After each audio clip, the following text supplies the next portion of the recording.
Some dare call it conspiracy.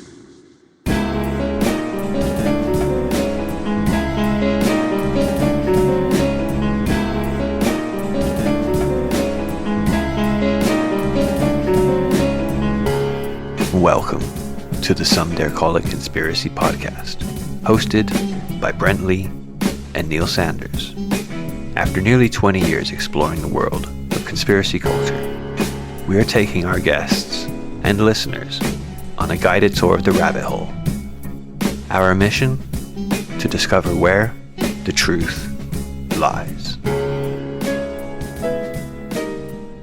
Hello and welcome to Some Dare Call It Conspiracy, the podcast that aims to deconstruct and demystify popular conspiracy theories, only to discover where the truth lies.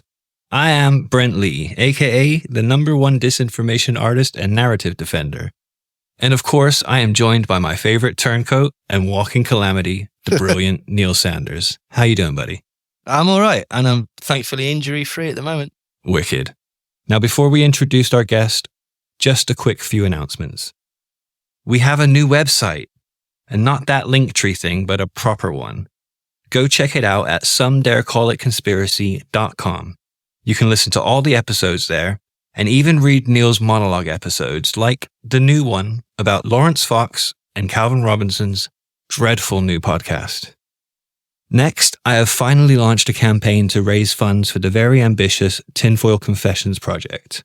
It's a narrative podcast and book, which is going to give friends and family the tool to pull their loved ones out of the rabbit hole.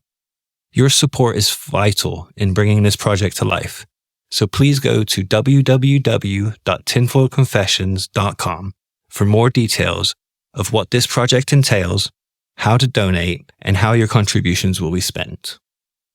And finally, I've been invited to speak at the London Fortean Society on June 22nd with James Ball, Professor Chris French, Professor Karen Douglas, and John Elledge.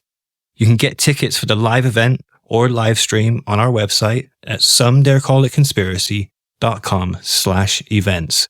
Please come along. I would love to meet you guys. Now, on to our guest. And today we are joined by Rupert Read. Rupert is the Emeritus Professor of Philosophy at the University of East Anglia. He was a co-founder and former spokesman of Extinction Rebellion, and now the director of the Climate Majority Project. Rupert, thank you kindly for joining us. How are you today? Well, Brent, I'm okay. I'm a very busy man, so I'm on the tired side. But you know, there's a lot to be done in this world, isn't there? So that's why I am really delighted to be with you here on this podcast. I think the work you're doing is so important. Oh, thank you. So, Rupert, what first got you interested in climate change? Gosh, well, I suppose it goes back to my childhood as someone who was in love with nature and then started to realize that nature and indeed human beings were under threat from human beings. And quite a long time ago, it became clear to me that dangerous human-caused climate change was probably the #1 threat to us and nature. And that's when I started to get serious about it, joined the Green Party, started to do philosophical work on it, and I suppose I've never looked back. Excellent. So, you speak a lot about the precautionary principle. Can you just explain what that is and how that actually applies to climate change theory? Yeah, so one way to think about this is in terms of arguments that can be deployed in relation to climate change deniers. Now, climate change deniers nowadays are absolutely risible. They only function as conspiracy theorists because the facts are absolutely plain, both in the science and in the actual weather that we're increasingly experiencing.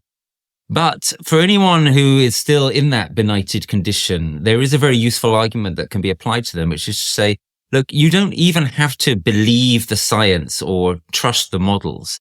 It just stands to reason that pumping more and more carbon dioxide and other gases into the atmosphere, which have not been there in such quantities for a long time, is not a very smart thing to do. It's a reckless thing to do. It's an unprecautious thing to do. The precautionary principle says you don't actually need categorical proof that something is bad to move against it. So another recent example would be these neonicotinoid pesticides that our farmers in this country are using. The EU decided some years ago to ban them until it could be proved that they were safe. because the reasoning goes, if you leave it until you've proved that they are safe before you ban them, then you may be leaving it too late. And indeed, what happened over those subsequent years is that a lot less bees started dying when the pesticides were not being used. And then indeed it was proven that they were very harmful to bees. But the precautionary principle enables one to move ahead of the scientific proof. And that's crucial when the stakes are very high. Unfortunately, we in this country are extremely poor at practicing the precautionary principle, whether on climate or on pesticides. So our government keeps on allowing farmers to use these pesticides, even though they've now been proven to be damaging. But the point in principle is that the precautionary principle is there to help us move ahead of that kind of proof. And it's crucial where the stakes, as I say, are very high. You were speaking earlier about the sort of, you said the benighted position. You famously refused to debate a climate change denialist on the BBC, which actually altered the way that the BBC reports on climate change. Who was the actual climate change denier? Oh gosh, now you're asking. I can't remember. This was 6 years ago, and it wasn't anyone very famous. It was just one of these, slightly numpty-ish conspiracy theorists, climate change deniers. The BBC asked me to go on to debate him, as I'd done various times before. But this time, something rose up in me and I just couldn't do it anymore. And I just found myself saying, no, I won't do it because this is the wrong debate to be having. It's absurd to be talking about this any more than it would make sense to talk about whether the earth is flat and so on. So they said, oh, all right then. Well, we'll try and find someone else. I sent out a tweet saying what I'd done and saying that I'd refused to debate them. And a few people wrote back and said, oh, no, you should always debate them. All publicity is good publicity or something. But then other people started chiming in and saying, you did the right thing. That's what we need to do. The next morning, it had 10,000 retweets. It ended up with 40,000 retweets and made headline news in various countries around the world.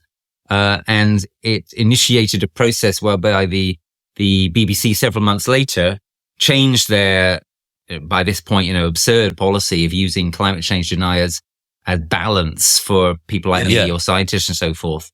And so it's probably one of the most consequential things I've ever done. It just goes to show that sometimes doing the right thing and the thing which is a bit uncomfortable is also doing the thing which can get you the most publicity and actually succeed in creating the most change. Absolutely. So just to explain, what happened was that the BBC would previously have somebody who was a climate change denier on to give the impression that basically there was sort of balance.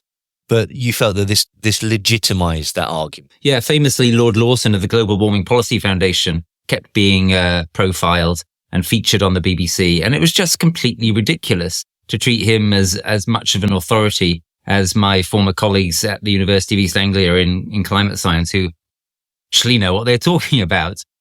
So yes, it was long overdue, this change, but we managed to get it at least. And well, there's more things like that need to happen now. For example, the BBC and other broadcasters should be much more skeptical than they are towards the fossil fuel companies, who, of course, as we know, have been long funders of disinformation and are therefore not to be trusted, frankly, on this. Surprise, surprise. Well, yeah, absolutely. You also famously won't speak to Murdoch own papers because they don't take climate change seriously. Is that anything to do with their funders and their sort of backers, their connection to the oil industry? Well, actually, I have now started talking to Murdoch owned papers and broadcasters again with some reluctance, but there has been some, it's not enough, but there has been some shift in the editorial policy of Murdoch owned papers, especially in this country. The Sun, for example, is a lot less bad than it was. It doesn't tend to engage anymore in full-on climate change denial. So yeah, for 3 years, I boycotted and wouldn't speak to Murdoch-owned papers. My policy basically is that I will talk to anyone who isn't an out-and-out climate change denier. Or put it another way, I'll talk to anyone and debate them, so long as what we're debating is not an insane conspiracy theory. So for years, I wouldn't talk to Nigel Farage, but now I do talk to him because he's no longer a full-on climate change denier. And it's interesting. It is actually possible to have a semi-intelligent conversation with him now, which is quite encouraging. And I think it's worth doing if one can get the better of the likes of him or Rees-Mogg in debate or Claire Vox, which I like to think I've managed to do on telly and so forth in the last year or two. Yeah, I think from watching the interviews that you've done with Farage and Jacob Rees-Mogg, I think one of the most interesting things that you were able to do with that was they were trying to politicize the issue, and you were trying to take it away from politics and say, no, this isn't about politics, this is about common sense. I think that really helped change how they were like approaching you. Thanks, Brent. Yeah, you've picked up a really key point there, which is part of the DNA of the Climate Majority Project. Part of our hope is that we can depolarize these debates, which, as you guys will know very well, have become horribly polarized. And we don't see a real way forward on questions such as climate unless we manage to depolarize them to some significant extent. So when I'm debating now with the likes of Farage or Rees-Mogg, I'm very tough on them, but I'm also very civil. And yes, I make clear that I'm not coming at it from an ideological or political point of view. These issues are, to a large extent, issues of science and precaution and ethics and common sense. And actually, the vast majority of people should be able to broadly find themselves on the same kind of playing field when it comes to questions of science and ethics and precaution and common sense. What do you think about the sort of recent rise in the anti-science movement? Like, you must have been sat there during COVID and stuff like that, just head in hand, I assume. Well, yeah, it's a shame, isn't it? So let's cast our minds back to 2020. So in early 2020, along with colleagues of mine, such as Nassim Taleb, I was calling upon the government in this country and indeed other governments to move much faster to take precautions against COVID, because it was clear that this could be a profoundly deadly pandemic. I was immensely critical of the British government, and in fact, most British political parties and politicians, for being way too slow to move on COVID. We should have moved faster, and that's why I did the book looking back on this called Timeline of the Plague Year, which is about the grossly inadequate UK response to COVID. So it's profoundly ironic that a year or so later, we start moving into a position where there were other people saying, oh, no, it's not that we didn't move fast enough. We moved too fast and too strongly. It's the exact antithesis of the truth. Now, when I say that, I'm not necessarily saying there's no problems at all with the vaccine or whatever, right? I'm not necessarily kind of giving some kind of crude agenda which kind of whitewashes the pharmaceutical companies or that says that the scientists got everything right, or let alone, even the politicians who are trying to do things right. But what I am saying is that the fundamental attitude we should have approached COVID with is one of precaution. We didn't do that enough. Countries that did do it enough came off miles better than us. Countries like New Zealand, Taiwan, South Korea, and in fact some African countries as well.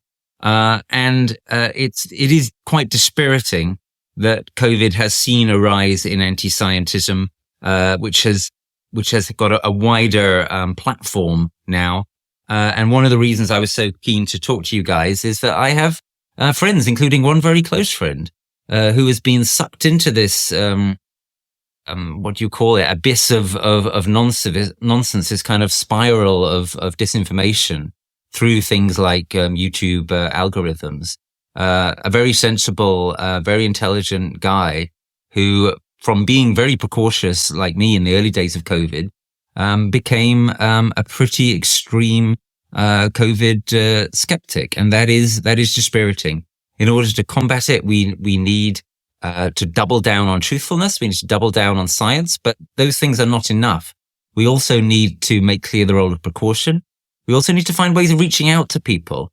This is the importance of things like Caroline Lucas's endeavor over Brexit, Dear Leavers. This is the importance of organizations like More in Common, who we in the Climate Majority Project work with.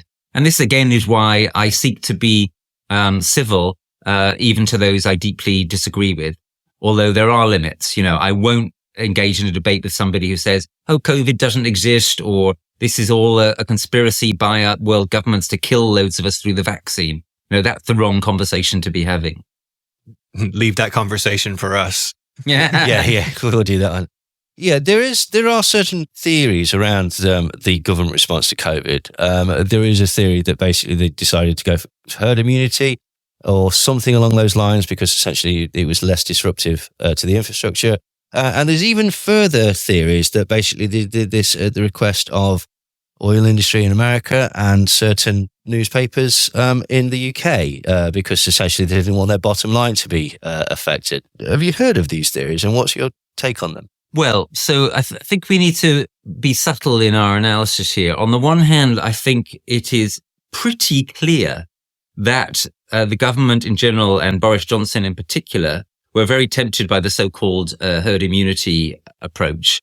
The Johnson government was extremely reckless in not seeking to close our borders against COVID. Deeply ironic given their general anti-immigration platform. The one time when we needed them to be tough with our borders, they weren't. The Johnson is on record on more than one occasion, and this has been clearly documented. You can find it in my book, Timeline of the Plague Year, saying things which made clear that he wanted Britain to remain apart from the precautious moves that other countries were starting to make on COVID, because he thought it would give Britain an economic advantage. On the other hand, we should also be clear that this was unbelievably stupid thinking, as well as kind of cruel and callous and reckless thinking. It was unbelievably stupid because we saw what happened in countries where they started to have their hospitals overwhelmed by COVID, such as Italy, and it was awful. And it meant that the disruption got even worse. Whereas if you looked at countries that had more intelligent policies, such as South Korea basically managed for a very long time to avoid having any lockdown whatsoever. So did New Zealand. It was possible if one took a kind of really strong attitude towards COVID, which was perfectly accepted by most populations for a long time. It was possible to keep the casualties a lot lower. That doesn't mean you had to do it in the kind of extreme authoritarian way that China did. No, you could do it in the, as I say, intelligent, thoughtful, broadly democratic way that countries like Taiwan and South Korea and New Zealand did. Can I tell you a tiny story about New Zealand? Yeah, go for it. So I had a conversation in 2020 with the chief epidemiologist of New Zealand. And he said to me, so in February 2020, we're a small country, New Zealand. In February 2020, we were looking to the big Anglo countries, which traditionally we'd looked to in the kind of crises for leadership. We looked to America. We looked to the UK. We looked to some extent to Australia, but especially to America and the UK. What was the way through this crisis? And then we realized there wasn't going to be any leadership from them. So then we started to open up instead to what the countries on the Asian fringe were doing, who of course had experience before with SARS, countries like South Korea and Taiwan.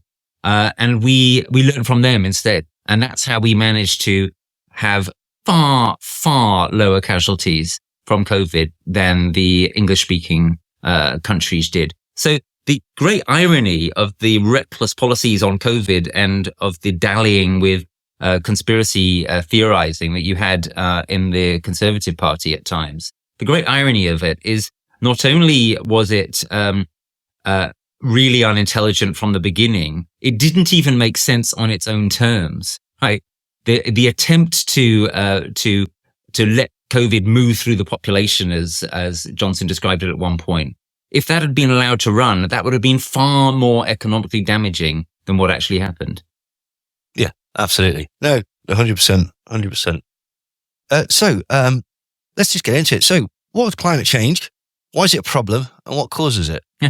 All right. So let's go back to 101. So it's called the greenhouse effect for the following reason. If you've ever been inside a greenhouse on a warm day, or it's the same in a car or whatever, it's a lot warmer than it is outside. Why? Because the heat gets in, but it can't get out again. And basically, that's metaphorically true of our atmosphere. When we put more greenhouse gases in the atmosphere, so gases like carbon dioxide, but also other gases such as methane, we're kind of thickening the atmosphere. It's as if we're putting up something like a sort of faux glass container around the atmosphere as a whole. and heat is getting in, but it's not getting out again. There's a stat which helps people to understand just how extremely strong the greenhouse effect is. So we all know that if you burn oil, petrol, coal, gas, you produce a lot of heat, right? These are very powerful fuels. But here's the thing. If you measure the amount of heat that is produced by burning, say, a liter of petrol, and you compare that to the amount of heat that is kept in the atmosphere by the carbon dioxide which is released by burning that liter of petrol, 60,000 times more heat gets stuck in the atmosphere from that enhanced greenhouse effect compared to the heat that you get from just burning the liter of petrol in the first place. 60,000 times as much. The greenhouse effect is incredibly strong. That's why we're in such trouble, and we are in serious trouble. We've all started to see it now, right? With the destabilization of weather, but also with the general overheating that's slowly going on. So, for example, the insane record-breaking temperatures that we had in the UK in when was it? 2022. That 40-degree summer, smashing previous records. Now, as yet, dangerous climate change has not killed many people in countries like this one. It's killed quite a lot of people already in parts of the global south. But in countries like this one, it hasn't killed many people. So for that reason, some people say, well, it's not really that bad, is it? But this is just the beginning. As long as we keep on pumping more greenhouse gases into the atmosphere, it goes on getting worse forever. The temperatures go up, the climate gets less stable forever until we get to the point of actually stopping doing it. And also, of course, we need to draw some down. So we need to do things like plant more trees and make sure that the trees don't burn. Until we get to that point, those temperatures just keep on going up and going up. So if you care about your grandchildren or your children, or even if you care about yourself and you're not just about to drop dead, it makes total sense to be deeply concerned about the climate. And that's why people who understand this are deeply concerned. So, I've worked most of my adult life alongside some of the greatest climate scientists and ecologists in the world at the University of East Anglia. And they are scared. It's not anymore that they're like, oh, we've got to give you some warnings. Oh, it could become quite bad. But they're actually scared. If you get to talk to them in private, you get to have a drink with them or whatever, as I sometimes do, they'll tell you they are worried about their old age. They'll tell you that they're really kind of down about the prospects of their children. We haven't taken nearly enough action on this yet. We need to take far, far more. That's what the Climate Majority Project exists to do. It is possible this will happen. It is starting to happen. People are starting to move on this. People are starting to wake up. But that process needs to be accelerated. And those who stand in the way of it, which include so-called climate change skeptics, i.e. deniers, conspiracy theorists, etc., and also just climate change delayers, people like Farage and Rees-Mogg and so forth. These people are a danger to the future of all of us. This is an existential threat, to use the technical term. It's a threat to our very existence. It's going to require us to radically change the way our civilization operates. And if we don't, our civilization will be terminated with extreme prejudice by an enraged nature, if you will. But I've heard people connected to the oil industry tell me that basically we don't know it's man-made. It's always cyclical, the way that the climate moves. And, it's always changed. What about people that will tell you that, during the medieval period, there were lime trees in Nottingham and blah, blah, blah, blah, blah. What's the response to that? So on the point about the oil companies, something quite important to understand. There's a very good BBC program that explains this. The first episode of which was made by a brilliant friend of mine. It's called Big Oil versus the World is the series. And I think you can still find it online. And what this series documents is that although it's quite true, as you said there, Neil, that during the period from about the 1970s to the early 2000s, the oil companies were engaging in mass disinformation and were actively supporting climate denialist groups. They don't do that so much anymore, but they did it at scale then, and they still find more subtle ways, some of them, of doing it now. That's true. But what not so many people know and what this TV series shows is that up until that point, Big Oil commissioned a lot of science to look into the greenhouse effect, and they were actually some of the leading theorists and analysts of the effect. And so Exxon, for example, in the 1960s and 1970s, had scientists very accurately projecting the level of global temperature increase, which would unfold over the next 40, 50, 60 years. And so at that point, big oil was kind of thinking, well, this is a bit concerning. We better do something about this. But then tragically, at some point, they decided that what they'd do about it is start lying systematically about it to try and protect their profits in just the same way, of course, that tobacco had done previously. And that, by the way, is not a coincidence.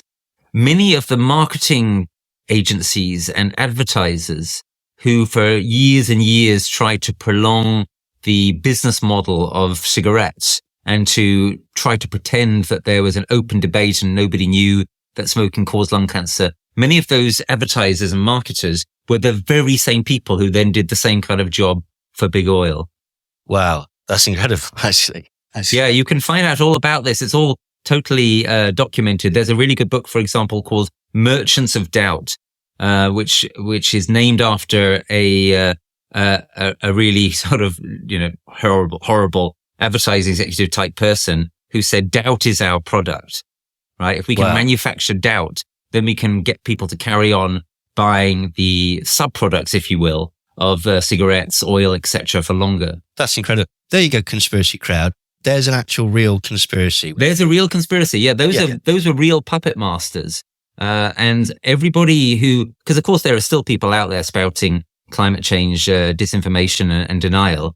And basically you're dancing to the tune of people who've become very rich by lying, and they're very grateful to you for your unpaid service to them. Tragically, your children and grandchildren won't be so grateful. And in fact, you won't be very grateful too, probably in a few years. But some bloke on the street came up to me and said, this is all made up, surely, because they had to change the name from global warming to climate change. Well, that's a fascinating story. That, again, is the inverse of the truth in the following sense. There was some research going on. This happened in America. It was also a matter of interest to the Saudis as to what way of describing this phenomenon was least worrying to people, was least likely to get them thinking, this is a cause for concern. That's the reason why people moved from talking about global warming to talking about climate change. Because when you ask people in a focus group, what do you think of climate change? And remember, this is like 30 odd years ago, 40 years ago. They would say, well, that sounds all right. Maybe we need a bit of a climate change. It'd be nice to have things a little bit warm around here. Whereas some people found the term global warming a little bit worrying. That, the whole globe is warming up. Maybe that shouldn't be happening. But of course, even the term global warming is actually a gross kind of understatement. That's why in my book, Why Climate Breakdown Matters, for example, I call it climate breakdown, right? These are the kind of terms we need to be using, truthful terms. And all of this history is, again, open to view for anyone who wants to follow it up. There's a very interesting analysis, for example, by the writer Stephen Poole in his book Unspeak. And he describes both climate change and global warming as unspeak, because what he means by unspeak is it's a way of talking that deludes you about the truth and distracts you from the truth. If we're going to talk truthfully, we need to use terms like climate breakdown, global overheating, terms that accurately describe the level of hazard that unfortunately we've now exposed ourselves to. My understanding was that global warming was almost like a symptom of climate change. Climate change is the sort of broader thing. And the fact that the heating or the heating up, it's not that it's never been hotter than this. It's that the angle of trajectory, the sort of, the uptick is heating up faster than it has in the past. Is that correct? That's pretty much right. Yeah. So there's at least two things going on. One is that, as you correctly say, it's too simple to say that what's happening is global overheating, because that is happening, but it also sometimes causes cooling in some places. For example, in the North Atlantic right now, there are parts of the North Atlantic which are rapidly cooling. Why? Because huge amounts of ice is being melted in the Arctic and is pouring into the North Arctic. Now, it's possible, I'm afraid, to have to tell listeners, in case you haven't spotted this, it's possible that this means that, with horrible irony, our climate over the course of this century in this country will be thrown into much colder conditions at the same time as most of the rest of the world is overheating. Because, of course, we're dependent in the UK on the Gulf Stream and a broader kind of ocean current system that keeps us much warmer than most parts of the world that are at this latitude are. So, yeah, it's too simple to call it global overheating. But at the same time, as you also say, global overheating is the broad underlying driver and phenomenon. And tragically, the temperatures are leaping up at the moment. Over the last year, they've been shooting up. If you look at graphs of ocean temperatures and surface temperatures over the last year, it is really, really, really worrying. Scientists don't quite know what is happening. They suspect it's partly to do with, ironically, with there being less air pollution now in the last few years, which is letting more of the sun's rays through and adding to the heating effect on the planet. Albedo effect. Yeah, that's right. We're it's a kind of albedo type situation. Albedo refers to how much of the incoming radiation gets reflected off. So yes, unfortunately, the fact that we're cleaning up our atmosphere, which is obviously essential to stop millions of people dying every year from air pollution, may be causing temperatures to leap up more quickly at the moment than they have been for some time. John's asked a question. How does one combat the anti-climate argument that carbon dioxide is only 0.04% of the atmosphere, so it's insignificant? Yeah. Well, the answer to that is very simple, and I've already given it basically. Yeah, carbon dioxide is a very small amount of the atmosphere, but it's an incredibly powerful greenhouse gas.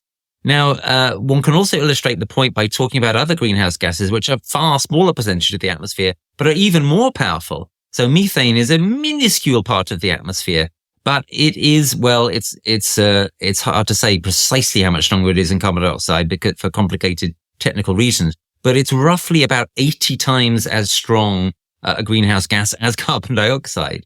So if you have, if you release, say, 10 times as much methane as you're currently doing while cutting carbon dioxide emissions by 10 times, well, in the short run, you're going to make the situation even worse, even though, as I say, methane is a far smaller percentage again of the atmosphere.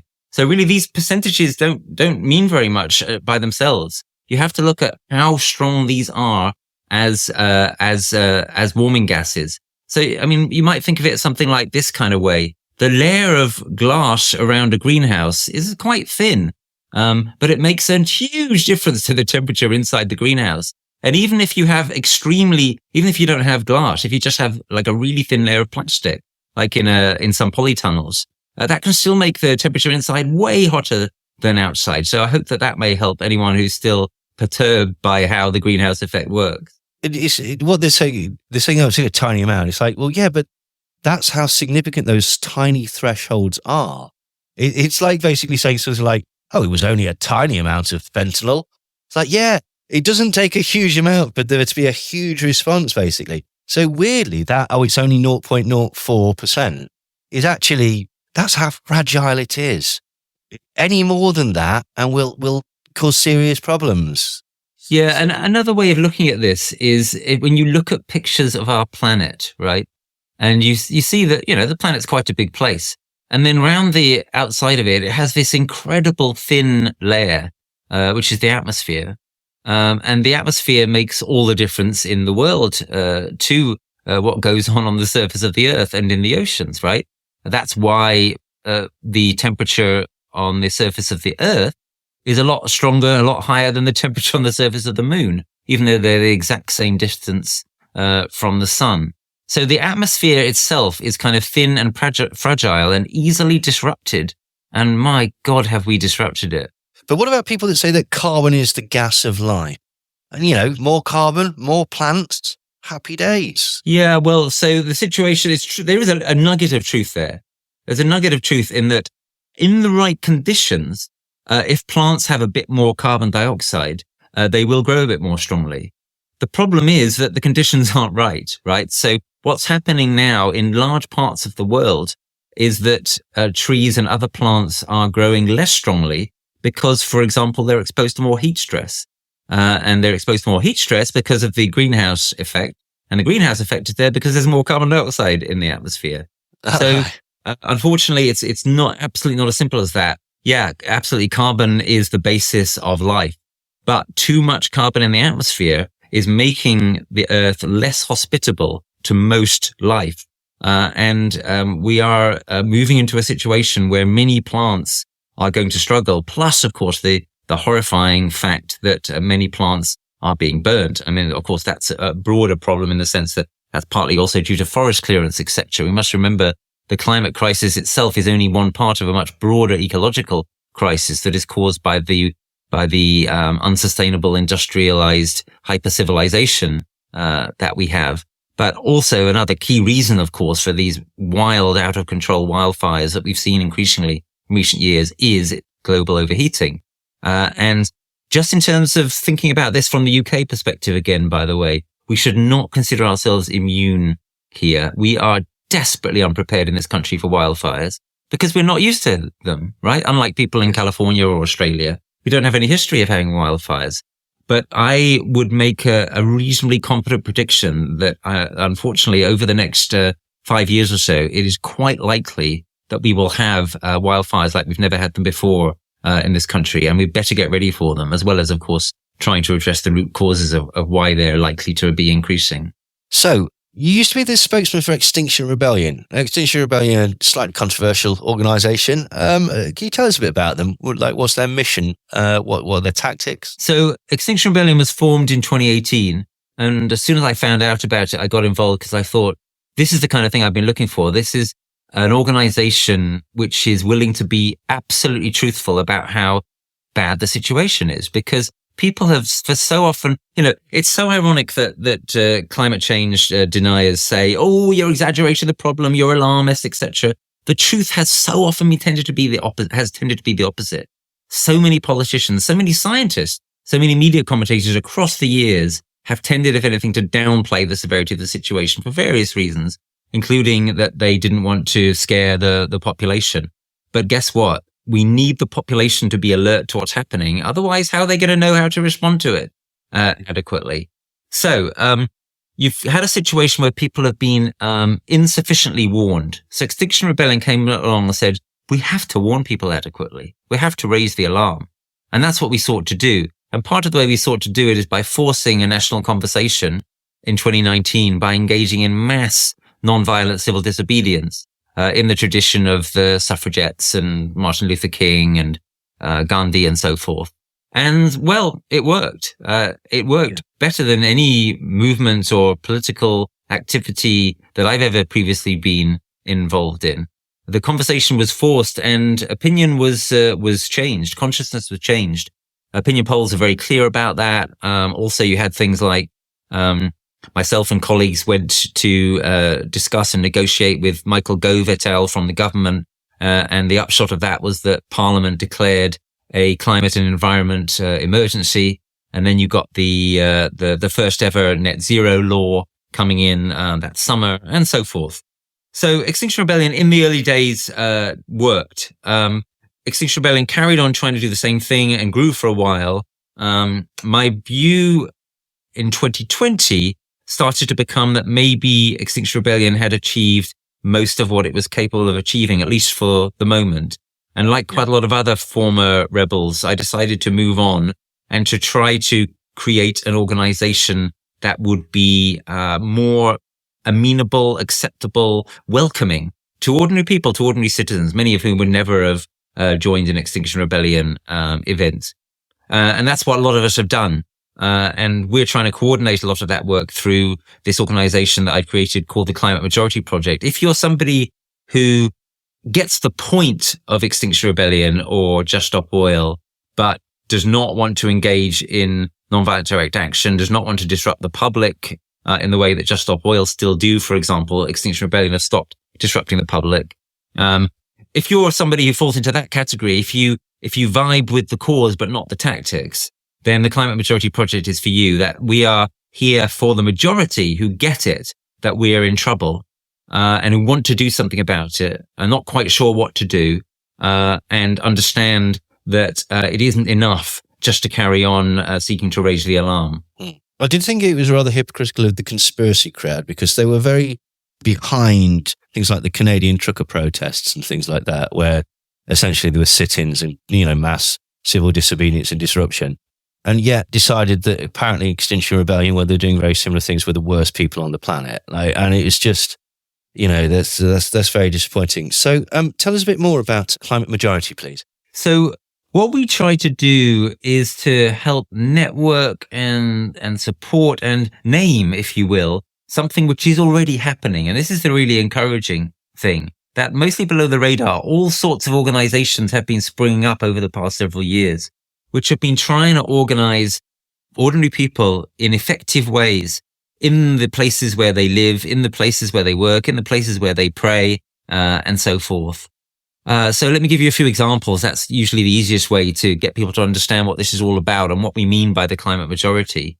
So, for example, we incubated an organization called Community Climate Action, which mainly exists in Brexit voting areas, conservative areas, and it's people getting together, seeking to grow food together, running a pub together, creating biodiversity and nature together. And it's a splendid thing. We're hungry in this time, aren't we, for community? And to undertake community action in such a way that you're making the world a better place, is a very high calling, I think. Then you've got an organization like, Lawyers for Net Zero, now renamed General Counsel Sustainability Forum. And what they do is they bring together, corporate lawyers, for major firms who are trying to get climate action happening through their firms. And so you can see there's an enormous difference between ordinary rural folk engaging in community climate action and elite corporate lawyers engaging in climate action. But they're all engaging in climate action, right? They're all pushing in the same direction. They're all part of the same wave that is emerging that includes them and also an increasing number of parents and people in the insurance field and other people elsewhere in the law, and many teachers and psychologists that we're working with, and people trying to put pressure on and hold their MPs to account, especially their MPs who are climate change deniers. And all of these organizations and all of these groups are, if you will, under the banner, broadly speaking, of the Climate Majority Project, or at least of the climate majority. They are part of this majority of people who are trying to step into this space of power and actually do something that, if you put it all together, could actually add up to a change of direction. That's what we need. People quite often feel a little bit hopeless in relation to the immense scale of the climate challenge, and the challenge around nature, and the challenge about how we need to transform our society in response. But when you start to see the scale of this emerging response, when you start to see that people across all these very different walks of life, very, very different kinds of people with different capabilities and so forth, when you start to see how they're all kind of starting to move in the same direction, then it seems to me you get into a position where some more hope is possible. And that's one of the key things we're trying to do, is to enable people to understand that when we act together, in the places where we have potential or actual power and voice, then there is hope that gets generated by that. And it doesn't have to be that the future is as bad as it otherwise will be if we allow the climate change deniers to get away with their nonsense and we frog march ourselves into the dustbin of history. I've just noticed it's coming up to the 45 minutes. Are you all right for a couple more questions? Yes. I'm feeling quite energized by your questions, so I'm still on a bit of a roll. Excellent. Thank you. What about people that would say, yeah, but what about China? What about India? Like, they're pumping out huge amounts of things. There's nothing I, as an individual, can do about that. Well, first thing there is, that's not true. It's not true. There's nothing you can do about it, right? So what we've just been talking about is the kind of thing you can do about it. You can join one of these groups. If one doesn't exist in your life or where you live or where you work, then you can form one along with other people. If you're not sure how to do that, then, consider getting in touch with us. Go onto our website, climatemajorityproject.com, and take it from there. There is something that everyone can do. And when people start taking action together, then they start to feel and sense their own power. And that is the way forward. Now, in terms of the whataboutery question, So this is quite complicated. So the first thing to say is, yeah, it's absolutely true that China and India are pumping out a lot of carbon and so on into the atmosphere. That's a real problem. The next thing to say is, well, why are they pumping it out? And it turns out that the main reason, the single biggest reason, is they're producing products for us, right? We've in effect outsourced a lot of our carbon emissions to these countries. And that was, well, it's kind of a mistake really, but it's certainly wrong for us to blame them for producing the products that we then go on to buy and consume, as the phrase goes. The next thing to say is that while it's true that there's a lot of kind of really awful production of dangerous carbon emissions in China and India, it's also true to say that the per capita emissions of the people who actually live in those countries are less than ours. In the case of India, they're way less. So we really need to look to ourselves first, and we've got to exercise responsibility here. We also in this country have a huge historical responsibility, right? We started the trouble, right? We were the first ones to have an industrial revolution. And if you add up our industrial carbon emissions across the centuries, they're absolutely astronomical. Also, we're continuing to be part of the problem now. So look, for example, at carbon finance. Look at who is financing the fossil fuel extraction, which is still going on around the world. Britain is a small country, but I can tell you we punch way above our weight when it comes to carbon finance. 15% of all the financial flows that are connected with fossil fuels go through the City of London. 15% of all the global worldwide flows go through that one square mile. So Britain has a huge responsibility to clean that up. But also the good news is that Britain has to some extent led the way on some of this. I'm talking about things like the net zero law we mentioned before. I'm talking about things like the very existence of Extinction Rebellion, and now the emergence of phenomena such as the Climate Majority Project. Other countries, to some extent, look to us for leadership. We need to show that leadership. And until we show that leadership, we absolutely cannot lecture poorer countries such as India about what they ought to do. And when it comes to China, it's also worth noting that although China is becoming truly an industrial behemoth, and that's a real problem, they also at least do have an ambition to become what they call an ecological civilization. And they are miles ahead. They are streets ahead of us when it comes to renewable energy. So much of the world's solar power and wind power is made possible by Chinese industry, or simply is present in China. You know, China have done a much better job at putting up onshore wind farms. They've done a much better job at putting solar panels on their own buildings and landscapes and so forth.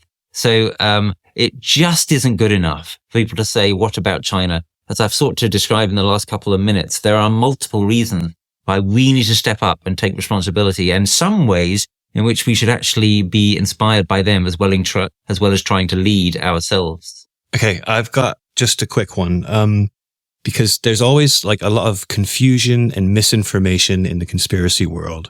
Like in the hopes that some of the conspiracy theorists are listening to this, can you explain exactly what net zero really means? Yeah, that's a great question, Brent, because this term net zero is being used as a sort of demonization word now without being explained, right? Dodgy media such as GB News, dodgy politicians say, oh, the net zero agenda, this is a terrible thing. You know, what the net zero agenda really means is we need to reduce our carbon emissions to zero. And until we do, the problem will keep on getting worse forever. And that's what it boils down to, right? We need to stop throwing this stuff up into the atmosphere, which is ruining our collective future and is going to make our children's life a misery unless we change course. And that means we have to get to zero emission. Now, the net means that it is, at least in theory, possible to carry on emitting some climate dangerous carbon and other greenhouse gases, excuse me, if one compensates for that. For example, if you plant a load of trees, then that can compensate for some carbon emissions. So it's possible that we might never quite get to eliminating the use of fossil fuels, so long as we drastically reduce that fossil fuel use, and so long as we compensate for the remaining fossil fuel use by doing things like planting trees or maybe sucking carbon out of the atmosphere directly, then that would take us to net zero. So that's the sense in which net zero is a good and necessary objective. Brilliant. Thank you. Right. In the conspiracy world, people are terrified of the green agenda, particularly through organizations like the World Economic Forum and the United Nations Agenda 2030. So can you assuage their fears that the green agenda is not some sort of nefarious plot to bring in world communism and reduce us all to peasants? I mean, do you actually believe the hype coming from the World Economic Forum and stuff like that? When they say, oh, we really should actually be conscious of the environment and stuff like that, did they mean it, or is it just all flim-flam? So I can speak quite directly to that because I was once invited to the World Economic Forum in 2020. And I saw it from the inside. And it was an interesting experience, but it was, I must tell you, to some extent, a dispiriting experience. A lot of the people there were just there to make business deals. There was an enormous amount of carbon emissions expended by the rich people who flew there or used limousines to drive around the place at Davos. Whereas, I went there by train and certainly didn't take a limousine around the place. Now, my point is that far from the World Economic Forum at Davos being some kind of ultra green conspiracy, I mean, if only it were, and honestly, if only it were, I would almost be pleased if there were such a conspiracy. But you know what? The dangerous, sad thing is that there isn't.